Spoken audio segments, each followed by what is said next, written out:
In Washington, President Donald Trump is championing what he calls the One Big Beautiful Bill Act, a major legislative package he says will secure the nation's borders and energize the economy. Speaking at a White House event this week, the president highlighted several key tax cuts included in the bill. He told supporters, "We will deliver no tax on tips, no tax on overtime, and no tax on Social Security for our great seniors." The package also includes significant funding for immigration measures. The administration is pushing for a swift passage, with White House Press Secretary Caroline Leavitt stating that the president expects the bill to reach his desk by the 4th of July. Senate Majority Leader John Thune has echoed that timeline, setting the same deadline for his Republican colleagues in the Senate as they race to advance this key piece of the president's agenda before the upcoming holiday recess. On the international economic front, the White House has confirmed that the United States and China have reached an additional trade agreement, part of the continuing negotiations between the two nations. The deal was reportedly signed on June 25th. While President Trump announced the development, he offered few specifics, telling reporters simply, "We're starting to open up China, things that never really could have happened." When pressed for more information, a White House official provided a statement that offered limited clarity. The official described the new pact as an additional understanding for a framework to implement the Geneva Agreement, but declined to offer any further explanation. This development comes amid often complex trade talks between the two economic superpowers, leaving observers to analyze what this new, vaguely defined framework might mean for the future of U.S.-China relations. From trade negotiations to national security, Washington's focus on global affairs remains intense. This week, senators on Capitol Hill received a classified briefing regarding a recent Buster bomb strike on Iran's nuclear facilities.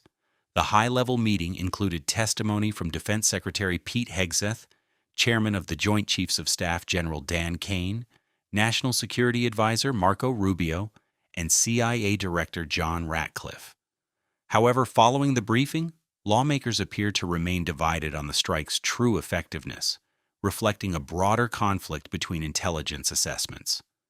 The core of the issue stems from two contradictory reports. A preliminary report, attributed to anonymous sources within the Defense Intelligence Agency and leaked to the media, suggested the strikes were a minor blow, likely setting back Iran's nuclear program by only a couple of months. In stark contrast, a separate assessment from the CIA reportedly concluded that the Iranian facilities sustained severe damage that will take years to rebuild.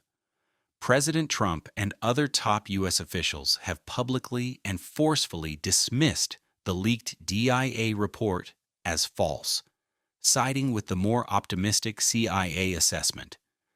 The discrepancy leaves a significant open question about the long-term impact of the military action on Iran's nuclear ambitions and the reliability of competing intelligence sources within the U.S. government. While federal lawmakers grapple with national security, legislative activity is also making headlines at the state level. In Texas, Governor Greg Abbott has signed a series of pro-gun bills into law, significantly expanding gun rights in the state. One of the most notable new laws, Senate Bill 1362, explicitly prohibits any Texas officials or government agencies from enforcing red flag laws, also known as extreme risk protection orders, that are issued by other states or by federal authorities. These laws typically allow courts to temporarily remove firearms from individuals deemed a danger to themselves or others.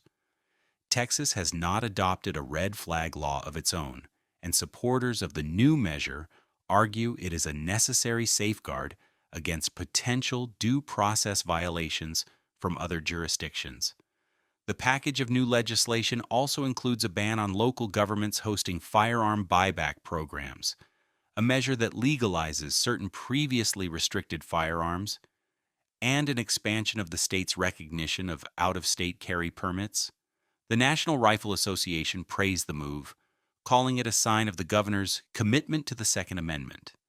These legislative developments come against a backdrop of a constantly evolving political landscape. And today marks the one-year anniversary of a moment that dramatically reshaped the presidential race. It was a year ago Friday that then President Joe Biden took the debate stage against Donald Trump in a performance that many believe drove one of the final nails into his re-election campaign's coffin. Mr. Biden entered the campaign cycle already facing persistent questions about his mental acuity and fitness for office, concerns that were amplified by a special counsel's report earlier that year, which described him as a well-meaning elderly man with a poor memory. Despite days of preparation at Camp David, his 90-minute performance on stage was riddled with him tripping over his words, speaking in a subdued and raspy voice, and at times losing his train of thought. In one now famous moment, while discussing border policy, Mr. Biden's response trailed off into an unclear statement, prompting Mr. Trump to retort, "I really don't know what he said at the end of that sentence. I don't think he knows what he said either." The reaction from within the Democratic Party was immediate and widespread panic. Former Senator Claire McCaskill stated bluntly, Joe Biden had one thing he had to do tonight, and he didn't do it: reassure America that he was up to the job at his age, and he failed at that. Media outlets, including the New York Times, called on him to map out an exit plan, while close allies like former President Barack Obama publicly offered support, saying bad debate nights happen. Reports soon emerged that he was privately working behind the scenes to encourage Mr. Biden to drop out of the race. The White House forcefully denied any such plans, but less than a month later, on July 21, 2024, President Biden did withdraw from the race, posting a message on social media. He then endorsed Vice President Kamala Harris to take up the party's mantle, leaving her just over 100 days to launch a presidential campaign against Donald Trump.